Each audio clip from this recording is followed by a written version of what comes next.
మీరు గనక ఏ బ్రాంచ్ తీసుకోవాలి, మీరు రెండే డిసైడ్ చేసుకోండి. నేను ఐటీ సెక్టర్ వైపు వెళ్దాం అనుకుంటున్నానా, లేదా కోర్ ఇండస్ట్రీ వైపు వెళ్దాం అనుకుంటున్నానా, ఎలక్ట్రానిక్స్, ఎలక్ట్రికల్స్ ఇవన్నీ ఇంట్రెస్ట్ ఉందా మీకు, మెకానికల్, సివిల్ అనేది మీకు ఇంట్రెస్ట్ లేకపోతే మీరు అసలు చెయ్యలేరు. అండ్ ఇప్పుడు నేను మీకు క్యాంపస్ ప్లేస్మెంట్స్ తో సహా ప్రూఫ్ చూపిస్తాను. ఇప్పుడు నేను చేయబోయేది ఏంటంటే టాప్ ఇంజనీరింగ్ కాలేజెస్. ఈ టాప్ ఇంజనీరింగ్ కాలేజెస్ నేను ఆల్రెడీ పీడిఎఫ్ మీకు ఇవ్వడం జరిగింది. మనకి టోటల్ గా తెలంగాణలో ఎన్ని డిస్ట్రిక్ట్స్ ఉన్నా కూడా హైదరాబాద్, మేడ్చల్, మల్కాజ్గిరి, రంగారెడ్డి అండ్ కొన్ని తీసుకున్నాను అనమాట. కొన్ని డిస్ట్రిక్ట్స్ మాత్రమే అందులోనే పనికొచ్చే కాలేజెస్ ఉన్నాయి, మిగతావన్నీ కూడా అంత పనికొచ్చేవి కాదు. So I have considered, for example ఇప్పుడు మీరు హైదరాబాద్ డిస్ట్రిక్ట్ తీసుకుంటే Osmania university, Vasavi, KMIT, MVSR, Stanley, ఇవి కొన్ని కన్సిడర్ చేయగలిగిన కాలేజెస్ అన్నమాట. అలాగే మేడ్చల్, మల్కాజ్గిరికి వచ్చారనుకోండి, JNTUH, VNR VJIT, GRIET, IARE, institute of aeronautical engineering, MLR, Mallareddy, CMR. So ఇవి కొంచెం కన్సిడర్ చేయగలిగే కాలేజెస్. నెక్స్ట్ రంగారెడ్డి డిస్ట్రిక్ట్ వచ్చేటప్పటికి CBIT, CVR, Vardhaman, MGIT, GNITS, SNITS, Vignan institutes. తర్వాత వరంగల్ అండ్ హన్మకొండ డిస్ట్రిక్ట్స్ లో కిట్స్, కేయు, ఎస్ఆర్, వాగ్దేవి, ఇవి కొంచెం కన్సిడర్ చేయగలిగే కాలేజెస్. తర్వాత మనకి కరీంనగర్ డిస్ట్రిక్ట్ లోకి వచ్చేటప్పటికి జేఎన్టీయూహెచ్, ఇది జగిత్యాల్ అనమాట, జేఎన్టీయూహెచ్ జగిత్యాల్, మీరు పేర్లు చూసుకోవచ్చు. తర్వాత Kamala institute of technology, Jyothishmathi, okay yes Jyothishmathi. Then Sangareddy Medak district లో జేఎన్టీయూహెచ్ సుల్తాన్పూర్, ఇది బాగుంటుంది. బీవీఆర్ఐటి, ఈ రెండు టాప్ కాలేజెస్, మీరు ఈ రెండు కూడా కన్సిడర్ చేసుకోవచ్చు, రెండు టాప్ కాలేజెస్. ఖమ్మం డిస్ట్రిక్ట్ లో Swarna Bharathi and Khammam Institute of Technology KITS ఉంది కదా అది. తర్వాత నల్గొండ డిస్ట్రిక్ట్ లో స్వర్ణ భారతి అండ్ ఖమ్మం ఇన్స్టిట్యూట్. ఇలా నేను డిస్ట్రిక్ట్ వైజ్ పెట్టాను. ఇప్పుడు నేను మీకు చూపించబోయే ఒక అద్భుతమైన ఇంపార్టెంట్ థింగ్ ఒకటి చూపిస్తాను చూడండి.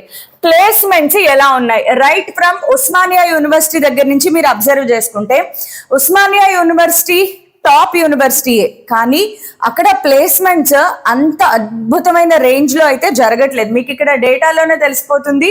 మీకు స్టూడెంట్స్ ప్లేస్డ్ 77, 67, 91, 100 మెంబర్స్ కి కూడా ప్లేస్మెంట్స్ ఏమీ లేవు ఇక్కడ. అక్కడ ఇది వీళ్ళిచ్చిన డేటానే, ఉస్మానియా హోమ్ పేజ్ లో నుంచి నేను తీసుకున్నదే. సో ఇంటర్న్షిప్ 70 మెంబర్స్ కి వచ్చింది. అలాగే జాబ్స్ 2 జాబ్స్ ఒకే క్యాండిడేట్ కి 2-3 జాబ్స్ కూడా వస్తాయి. సో మీరు ఇలాంటి వెబ్సైట్స్ ఓపెన్ చేసి ఇన్ని నెంబర్ ఆఫ్ జాబ్ ప్లేస్మెంట్స్ జరిగాయి కదా అని అనుకోవడానికి కూడా ఉండదు. ఒకే స్టూడెంట్ కి 2-3 ప్లేస్మెంట్ ఆఫర్స్ కూడా జరుగుతాయి అన్నమాట. సో వీళ్ళు ఇక్కడ అవర్ పాస్ట్ రిక్రూటర్స్, వీళ్ళందరూ కూడా పాస్ట్ రిక్రూటర్స్ బాగానే ఉన్నారు, కానీ ఇప్పుడు వీళ్ళందరూ విజిట్ చేస్తున్నారా అంటే అది కూడా లేదు. సో ఉస్మానియాలో మీరు చూస్తే కనుక ప్లేస్మెంట్స్ అనేది చాలా చాలా చాలా నార్మల్, మినిమల్ ఉందన్నమాట. నౌ కమింగ్ టు మనం దేనికి వచ్చాము, Vasavi college of engineering. Vasavi college of engineering లో కూడా ప్లేస్మెంట్స్ మీరు ఒకసారి చూస్తే ECE, triple E, mechanical, civil, మీకు ప్లేస్మెంట్స్ కనిపిస్తున్నాయా? మొత్తం ఖాళీ, ఎక్కడో ఒకళ్ళకి వచ్చిందనమాట. ఒరకల్ లో, అది కూడా ఇది చూడండి, ట్రిపుల్ ఈ పర్సన్ ఒరకల్ లో వచ్చింది జాబ్. ట్రిపుల్ ఈ పర్సన్ కి ఒరకల్ అంటే వీళ్ళు సాఫ్ట్వేర్ వైపు వెళ్ళిపోయారనమాట. సో ఇవన్నీ ECE, triple E, mechanical, civil లో అసలు ఎక్కడ ప్లేస్మెంట్సే లేవు, అస్సలు ఎవరికి రాలేదన్నమాట. వచ్చిన వాళ్ళందరూ ఎవరున్నారు అంటే సిఎస్ఈ, ఏఐఎంఎల్, ఐటీ, వీళ్ళకే ఎక్కువగా జాబ్స్ ప్లేస్మెంట్స్ అనేవి వచ్చాయి. సో కంపెనీ పేర్లు కూడా వీళ్ళు ఇక్కడ రాశారనమాట. Now coming to KMIT placements చూడండి. కేఎంఐటిలో కూడా మీకు ఇవన్నీ కూడా వీళ్ళ రిక్రూటర్స్. సో సాఫ్ట్వేర్ కంపెనీలు బాగానే వస్తాయి. ప్లేస్మెంట్ ట్రాక్ రికార్డ్ చూద్దాం. ప్లేస్మెంట్ ట్రాక్ రికార్డు వీళ్ళది చూసినా కూడా సిటీసీ, హైయెస్ట్ సిటీసీ 80 LPA ఉంది. బట్ ఆన్ అన్ యావరేజ్ చూసుకుంటే గనక మీకు కిందకి వచ్చే కొద్దీ చూడండి, on an average highest CTC ఎంతమందికి వచ్చింది? 80 lakhs ఒకరికే వచ్చింది, 58 lakhs ఒకరికే వచ్చింది, 54 lakhs ఒకరికే వచ్చింది. వీళ్ళందరూ కూడా ఎవరు? నార్మల్ సిఎస్ఈ స్టూడెంట్స్ అనమాట. So on an average LPA చూసుకుంటే ఇక్కడ మీరు ఒక 6 to 8 lakhs మధ్యలో యావరేజ్ వేసుకోవచ్చు అనమాట. సో 6 to 8 lakhs మధ్యలో మాత్రమే వీళ్ళకు కూడా ప్లేస్మెంట్స్ ఉన్నాయి. Okay, so now coming to MVSR engineering college చూద్దాం. ఎంవిఎస్ఆర్ 2025-2026 డేటా చూసుకుంటే వీళ్ళకి కూడా చూడండి, సిఎస్ఈ, ఏఐఎంఎల్, సిఎస్ఈ, ఈసీఈ వాళ్ళకి, ట్రిపుల్ ఈ వాళ్ళకి చాలా తక్కువ. మిగతా వాళ్ళందరూ కూడా IT, DS, AIML, DS, IoT, CSE, DS, ECE పర్వాలేదు. ఎంవిఆర్ లో మనకి ఇక్కడ ఈసీఈ వాళ్ళు కొద్దిగా కనిపిస్తున్నారు. But CSE, IT, AIML, IoT, ఈ ఐఓటి వాళ్ళు కూడా సాఫ్ట్వేర్ కేటగిరీలో ర్యాంక్ కొట్టేస్తారు అనమాట, జాబ్ కొట్టేస్తారు. సో వీళ్ళందరికీ కూడా ఆన్ అన్ యావరేజ్ సాలరీ ఎక్కడుంది అంటే 3 to 5 lakhs మధ్యలోనే యావరేజ్ సాలరీ ఉంది. నా కమింగ్ టు జేఎన్టీయూహెచ్ హైదరాబాద్ ఒకసారి చూస్తే గనక ఇక్కడ కూడా మీకు courses 71 candidates registered, 44, 55 total offers వచ్చిన 44 మందికి మాత్రమే జాబ్ వచ్చింది సిఎస్ఈలో. ఏఐఎంఎల్ లో 74 మందిలో 58 మందికి ఆఫర్ వచ్చింది. అది కూడా యావరేజ్ సిటీసీ 11 to 8 మధ్యలో ఉంది సాఫ్ట్వేర్ వాళ్ళకి అనమాట. సో మీరు ఇలా కిందకు వచ్చి చూస్తూ ఉంటే గనక సివిల్, మెకానికల్ చూడండి 26 మెంబర్స్ కి, 25 మెంబర్స్ కి, 21 మెంబర్స్ కి. సో మీరు కోర్ బ్రాంచెస్ గనక చూసుకుంటే ఇది మీరు ఏదైనా చూసుకోండి, నేను అన్ని ఓపెన్ చేసి పెట్టాను. టాప్ 20 కాలేజెస్ లో మీరు ఏదైనా చూడండి, సిఎస్ఈ వాళ్ళకు ఉన్నన్ని ప్లేస్మెంట్స్ సివిల్, మెకానికల్ కి ఉండవు అనమాట. సో ఈసీఈకి పర్వాలేదు, మీరు ఈసీఈ బ్రాంచ్ తీసుకున్నా కూడా అది మంచి బ్రాంచ్. ఎందుకంటే ఈసీఈ బ్రాంచ్ వాళ్ళకి జాబ్స్ ఉంటాయి. కంపేర్ టు సిఎస్ఈ లేదా సాఫ్ట్వేర్ వాళ్ళకి వచ్చినంత హైయెస్ట్ ప్యాకేజెస్ రాకపోవచ్చు, కానీ ఈసీఈ వాళ్ళకి ఎప్పటికీ జాబ్స్ ఉంటాయి. ఈవెన్ ట్రిపుల్ ఈ వాళ్ళు కూడా నార్మల్ గా ఏం చేస్తారంటే, మెకానికల్ బ్రాంచ్ అనేది కొంచెం లైటర్ బ్రాంచ్, వాళ్ళకి ల్యాబ్లు అవి తక్కువగా ఉంటాయి. సో ఖాళీ టైం ఎక్కువగా ఉంటుంది. సో మెకానికల్ బ్రాంచ్ తీసుకున్న వాళ్ళు ఏం చేస్తారంటే ప్యారలల్ గా కోడింగ్ నేర్చేసుకుంటారు లేదా ఏఐ నేర్చేసుకుంటారు. అవి నేర్చేసుకుని మీకు ఇంజనీరింగ్ లో మీకు చాలా ఉంటాయి, మైనర్స్ అని, ఎలెక్టివ్స్ అని, ఇవన్నీ ఉపయోగించుకోవాలి. అంతేగాని నాకు ఇంజనీరింగ్ లో సీట్ వచ్చింది ఇంకా 4 ఏళ్ల తర్వాత నాకు జాబ్ పక్కా అని చెప్పేసి నువ్వు ఫ్రెండ్స్ తో పాటు బయటకు వెళ్ళి బీర్లు బార్లు అనుకుంటూ తిరిగామనుకో ఏముంటది, లైఫ్ సర్వనాశనం అయిపోతుంది. 80% ఆఫ్ ఇంజనీరింగ్ కాలేజెస్ పరిస్థితి ఏంటి అంటే గనక చదువు, స్కిల్ డెవలప్మెంట్ వీటి మీద ఎవ్వరికి ఇంట్రెస్ట్ ఉండదు. ఫస్ట్ 3 years మొత్తం ఎగరేసుకుని తిరుగుతారు.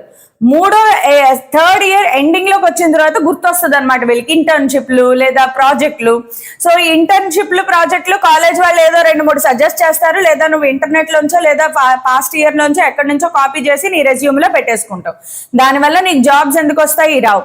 ఆల్మోస్ట్ 2.4 అంటే 2.2 engineering second year second semester లో నుంచే నీ ప్రాజెక్టులు స్టార్ట్ అయిపోవాలి, నీ ఇంటర్న్షిప్లు స్టార్ట్ అయిపోవాలి, నీ స్కిల్ డెవలప్మెంట్ స్టార్ట్ అయిపోవాలి. ఒక గట్టి పట్టుదల ఉండాలి. అలా లేకపోవడం వలన జాబులు రావట్లేదు తప్ప జాబ్లు అసలు లేకపోవడం కూడా లేదన్నమాట. సో చాలా మంది చేసే మిస్టేక్ శ్రద్ధ ఉండదు, అవగాహన ఉండదు. ఏదో అందరూ జాయిన్ అయ్యారు, నేను జాయిన్ అయిపోయాను, అందరికీ ఉద్యోగాలు వస్తాయి, నాకు కూడా వస్తాయి. కానీ ఈ స్కిల్ డెవలప్మెంట్ మీద కానీ నేనేం నేర్చుకుంటున్నాను, నాకు ఎంతవరకు వచ్చు, నాకు జావా స్క్రిప్ట్ మీద ఎంత పట్టు ఉంది, జావాతో పాటు ఏఐని ఎలా పెట్టగలను, మెకానికల్ నేర్చుకున్నారనుకోండి, మెకానికల్ లో కూడా ఏఐ ఎలా ఇన్కార్పొరేట్ చేయగలను.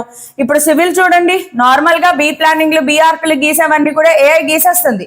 ఇప్పుడు నేను కూడా నాకు ఏ మాత్రం బ్యాక్గ్రౌండ్ లేకపోయినా, కోడింగ్ లేకపోయినా, నాకు సివిల్లో ఎలాంటి ప్లానింగ్ లోనూ నాకు అవగాహన లేదు, కానీ నా డ్రీమ్ హౌస్ ఎలా ఉండాలి, నేను ఏఐ సహాయంతో ఒక మంచి 3D మోడల్లో నేను డ్రీమ్ హౌస్ ని తయారు చేసుకోగలను. అలాగే ఏఐ ఉపయోగించేస్తున్నారు. సో ఇంజనీరింగ్ చదివే వాళ్ళు మెయిన్ గా స్కిల్ మీద కాన్సన్ట్రేట్ చేయకపోతే మాత్రం ప్లేస్మెంట్స్ అనేవి చాలా యావరేజ్ లో ఉన్నాయమ్మా, చాలా చాలా చాలా యావరేజ్ లో ఉన్నాయి. సో మీరు ఇక్కడ ఇప్పుడు నెక్స్ట్ వచ్చే కాలేజ్ ఏంటిది? గోకరాజు రంగరాజు. సో గోకరాజు రంగరాజులో కూడా 1000+ placements offers 400+ students placed, 1000+ offers లో 400+ ప్లేస్మెంట్స్ జరిగాయి. ఇది కూడా జరుగుతుంది. ప్లేస్మెంట్స్ బాగానే ఉంటాయి, కానీ ఆఫర్ లెటర్లు ఇచ్చేస్తారు, కానీ నువ్వు ఆ ఉద్యోగంలో ఎప్పుడు జాయిన్ అవుతావో తెలియదు అనమాట. ఆఫర్ లెటర్ ఇచ్చిన 1 year తర్వాత కూడా నీకు కాల్ రాదు, 2 years తర్వాత కాల్ రాదు. ఫైనల్ గా ఏదో ఒక రోజు వీఆర్ నాట్ టేకింగ్ యూ అని చెప్పేసి మెయిల్ వస్తుంది అనమాట. సో ప్లేస్మెంట్స్ విషయంలో జాగ్రత్తగా చూసుకోవాలి. టాప్ కాలేజెస్ లో సీట్లు వచ్చేలాగా మాత్రమే ప్రయత్నాలు కూడా చేసుకోవాలన్నమాట. సో ఇలా ప్లేస్మెంట్స్ మీరు ఎన్నైనా చూసుకోండి. Now this is the placements for ఐఏఆర్ఈలో కూడా టోటల్ సెలెక్షన్స్ చూడండి. మైక్రోసాఫ్ట్ నుంచి 5 మంది software development engineer, associate software developer, site reliability engineer, software developer, అందరూ సాఫ్ట్వేర్. ఎక్కడా కూడా మీకు ఈసీఈ వాళ్ళకి చాలా తక్కువ ఆపర్చునిటీస్ ఉన్నాయమ్మా. సో ఇలాగ ప్లేస్మెంట్ సెల్స్ మీరు చూసుకుంటూ వెళ్ళండి, మీ ఇష్టం. నేను ఇక్కడ చాలా ఓపెన్ చేసి పెట్టాను, కావాలంటే అవన్నీ అనాలిసిస్ చేద్దాము. బట్ ఈ అనాలిసిస్ ని బట్టి మీకేం అర్థమైంది చెప్పండి. ఈ అనాలిసిస్ ని బట్టి మీకు ఏమర్థమైందంటే, సివిల్, మెకానికల్ లాంటి కోర్వి తీసుకోవాలి, ట్రిపుల్ తీసుకోవాలి అనుకుంటే నీకు ఆ కేటగిరీలో ప్రత్యేకమైన శ్రద్ధ లేదా ఇంట్రెస్ట్ ఉండాలి. ఏ బ్రాంచ్ దొరకలేదు కాబట్టి నేను ఈ సివిల్ తీసుకుంటున్నాను, మెకానికల్ తీసుకుంటున్నాను అంటే మాత్రం తీసుకుని మీరు చేయాల్సిన పని ఏంటంటే, యూజువల్ గా సివిల్ వాళ్ళకి కానీ మెకానికల్ వాళ్ళకి కానీ కొంచెం వర్క్ లోడ్ తక్కువగా ఉంటుంది, ఖాళీ టైం ఎక్కువగా ఉంటుంది. సో ఆ ఖాళీ టైంలో మీరు మీ స్కిల్ డెవలప్మెంట్ చేసుకుని, నేను బోలెడంత మంది స్టూడెంట్స్ని చూశాను ఎన్ఐటీస్ లో, టాప్ ఎన్ఐటీ అయితే చాలు నాకు బ్రాండ్ కావాలి అని చెప్పేసి ఎన్ఐటీస్ లో మెకానికల్ సివిల్ వచ్చినా కూడా వెళ్ళిపోయి అక్కడ చాలా పట్టుదలగా వాళ్ళు కోడింగ్ నేర్చేసుకుని సిఎస్సి వాళ్ళతో క్యాంపస్ ప్లేస్మెంట్స్ లో కూర్చుని జాబ్లు కొట్టిన పిల్లలని బోల్డ్ మందిని చూశాను. సో అలా పోనీ నాకు ఇంకేమీ దొరకట్లేదు అన్నప్పుడు టాప్ కాలేజెస్ ఎందుకు ప్రిఫర్ చేయాలి? బెస్ట్ అల్యూమినై ఉంటుంది, బెస్ట్ క్యాంపస్ విజిటింగ్ రిక్రూటర్స్ ఉంటారు, బెస్ట్ మోటివేట్ చేసే ప్రొఫెసర్స్ ఉంటారు. సో వీళ్ళందరూ కూడా మీకు ప్రాపర్ గైడెన్స్ ఉంటుంది, ప్రాజెక్ట్ ఓరియంటేషన్ ఉంటుంది, అక్కడ కొన్ని హ్యాకథాన్స్ లాంటివి జరుగుతాయి. అసలు ఎంసెట్ ద్వారా వచ్చిన ఇంజనీరింగ్ కాలేజెస్ లో హ్యాకథాన్స్ లాంటివి జరగడమే చాలా రేర్.